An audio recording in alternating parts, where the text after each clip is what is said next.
हाँ, बोल रहे थे ना, हम लोग का मेन ऑब्जेक्टिव है मैग्नेटिक फील्ड फाइंड आउट करने वाले में अल्फा वन निकालना है।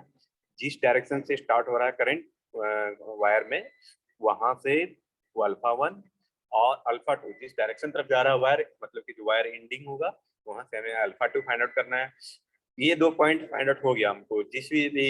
जितना भी कॉम्प्लेक्स है वो वेक्टर से हम लोग को वो फाइंड आउट करना है alpha one alpha two. Alpha one alpha two point find out होने के बाद हम लोग का जो पॉइंट मैग्नेटिक फील्ड पर पॉइंट फाइंड आउट, जिस मैग्नेट पॉइंट पर मैग्नेटिक फील्ड फाइंड आउट कर रहा है, वहां से परपेंडिकुलर डिस्टेंस वायर की तरफ देखेंगे। वहां से हम लोग का रो निकलेगा। रो निकल जाएगा तो एरो भी निकलेगा। एरो का डायरेक्शन हमें मिल जाएगा। उसके बाद हम लोग को ए फाइव देखना है। ए फाइव क्या है?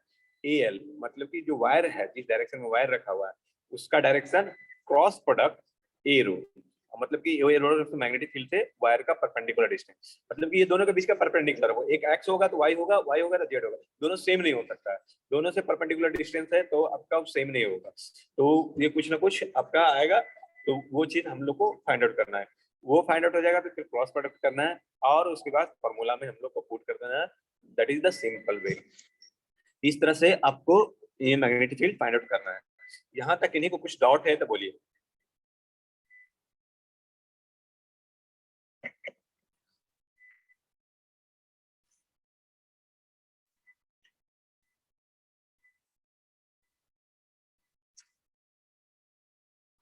इसका H1 H2 फाइंड आउट हो पाएगा? ये लास्ट क्वेश्चन का जो प्रॉब्लम दिए थे उसका H2 फाइंड आउट हो पाएगा?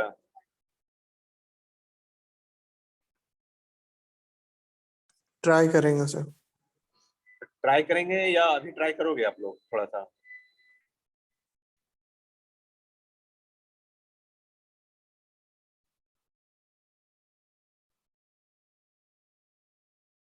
सर ठीक है, H2 बता दीजिए। H2 बता दें। ठीक है, ठीक।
सर आपका साउंड नहीं आ रहा।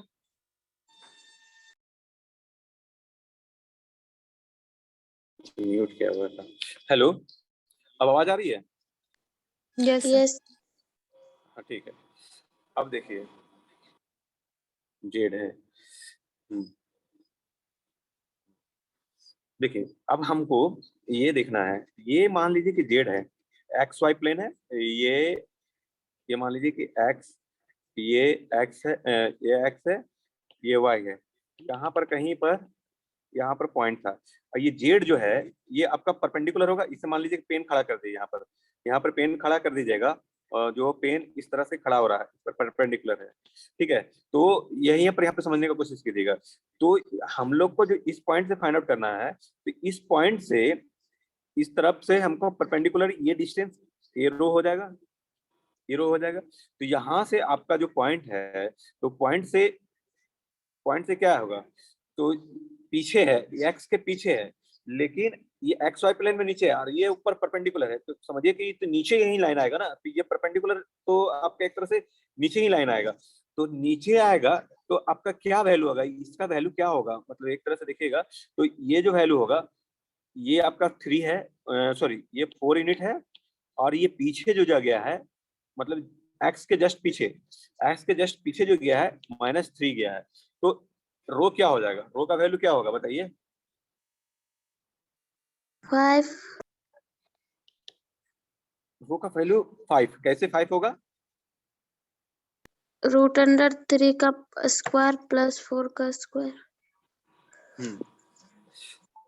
तो यहाँ पर आप लोग जब देखेंगे ना कि इसको जो परपेंडिकुलर मतलब कि एक तरह से नीचे जो जा रहा है, और वहां से जो परपेंडिकुलर आएगा, तो एक तरह से यहाँ पर मतलब कि इस तरह से जेड की तरफ इस तरफ आएगा, तो नीचे से, तो वहां पर रो इक्वल टू आपका 5 आ जाएगा। अब आपका यहाँ पर रो इक्वल टू 5 आ गया, तो ए रो का डायरेक्शन क्या होगा, ए रो का डायरेक्शन क्या होगा?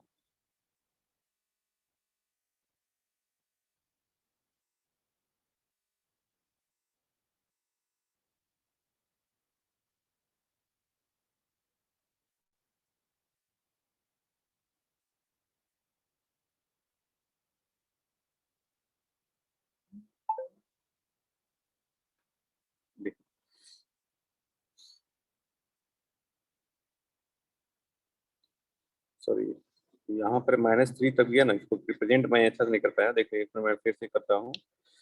मान लीजिए कि ये यहाँ पर है, ये पीछे 3 गया, लेकिन पीछे 3 गया और आपका ये 4 इधर भी मूव कर रहा है, तो मान लीजिए कि यहाँ पर 4 आया, ठीक है। तो ये हुआ, तो ये जो हुआ, तो यहाँ से परपेंडिकुलर डिस्टेंस ये दैट इज द रो, ये आपका -3 4।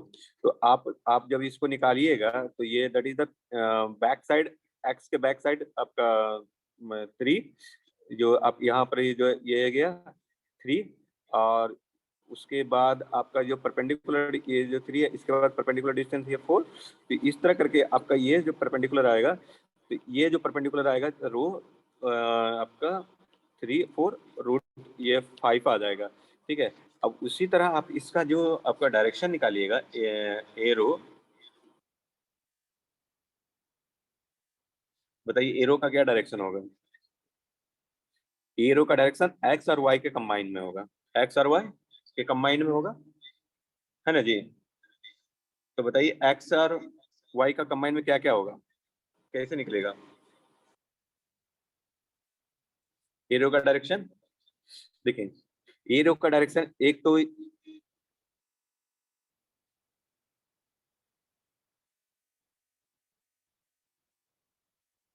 एक ये होगा इस डायरेक्शन में, एक एक्स कंपोनेंट आएगा, एक वाई कंपोनेंट आएगा, है ना। ये अलग लगाएगा, कोई बोल भी नहीं रहे हैं। आवाज आ रही है? हेलो। Yes sir. हाँ, तो इसका एरो का क्या है, 2 कंपोनेंट होगा ना कि एक्स और वाई? दो यस सर। कंपोनेंट में यस। हाँ हाँ, है ना। तो 2 कंपोनेंट होगा, तो आप देखिए जो परपेंडिकुलर डिस्टेंस है यहाँ say that is the row, है ना। तो आप जब इसको फाइंड आउट करोगे, मतलब ए रो, तो एक्स कंपोनेंट और वाई कंपोनेंट, तो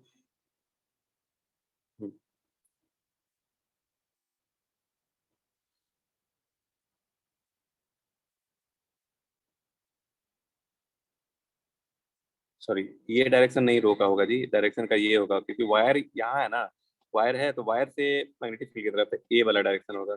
अब सॉरी गलती हो गया, ये डायरेक्शन होगा, ठीक है। तो ये डायरेक्शन होगा, तो आप इसका जब देखेंगे तो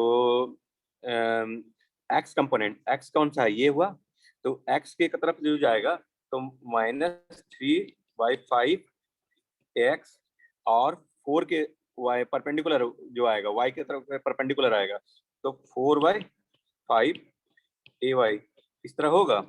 क्योंकि देखिए जो नीचे जो बन रहा था ये हमारा z है और x है, ये पीछे x गया और ये पीछे x गया, दैट इज द परपेंडिकुलर है।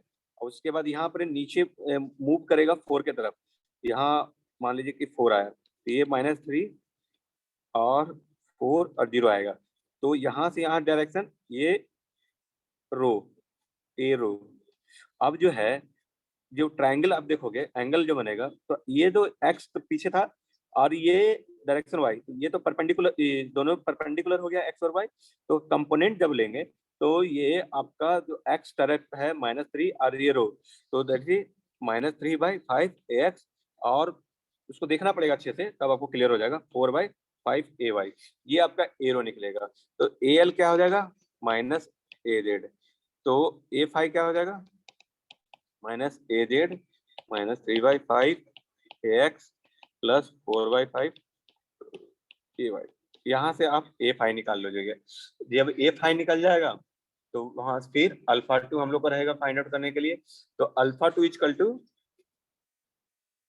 सॉरी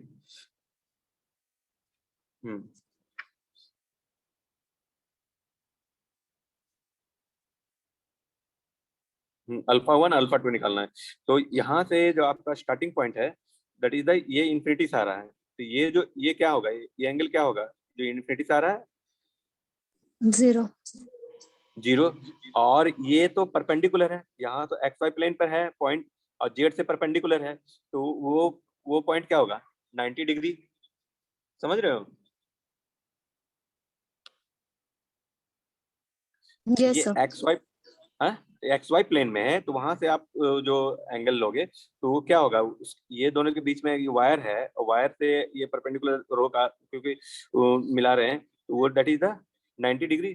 तो आपका जो H2 हो जाएगा I4π ρ5 आपका cos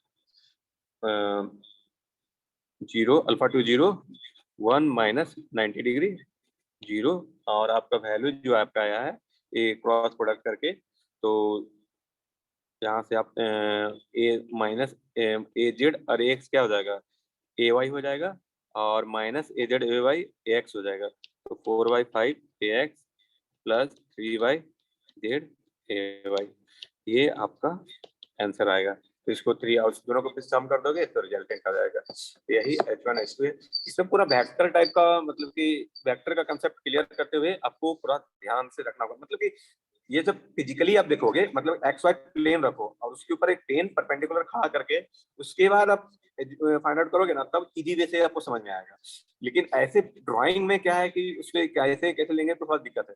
तो आप एक्स वाई प्लेन लो, उसके बाद नीचे एक्स के पीछे पीछे चले जाओ और पेन से फिर परपेंडिकुलर देखो, फिर y4 वहां से फिर परपेंडिकुलर देखो, तब आपको ये क्लियर हो जाएगा पूरा कंसेप्ट। और जब तक कॉपी पेन लेके खड़ा करके नहीं देखोगे तो फिर वो समझने में थोड़ा सा टफ होगा। तो इसको इसके पहले वाला जो प्रॉब्लम है वो भी इसी टाइप का था कुछ, उस दोनों को सॉल्व कीजिएगा अच्छे से और मतलब कि उसको सॉल्यूशन भेजिएगा। नेक्स्ट क्लास में हम लोग एम्पियर सर्किट लॉ देखेंगे। आज यही तक रहने देते हैं। किन्हीं को कुछ डाउट है तो पूछिए।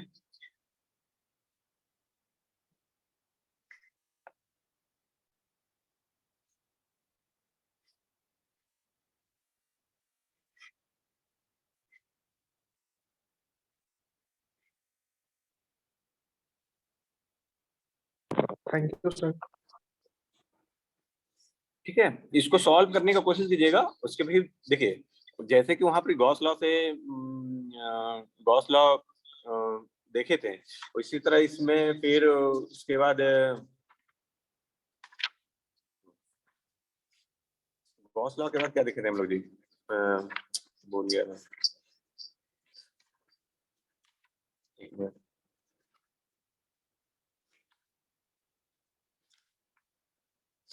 लास्ट क्लास में जो इलेक्ट्रिक फील्ड में कौन सा 2 लॉ पढ़े थे, गॉस लॉ और ये लोग भी भूल गए हैं।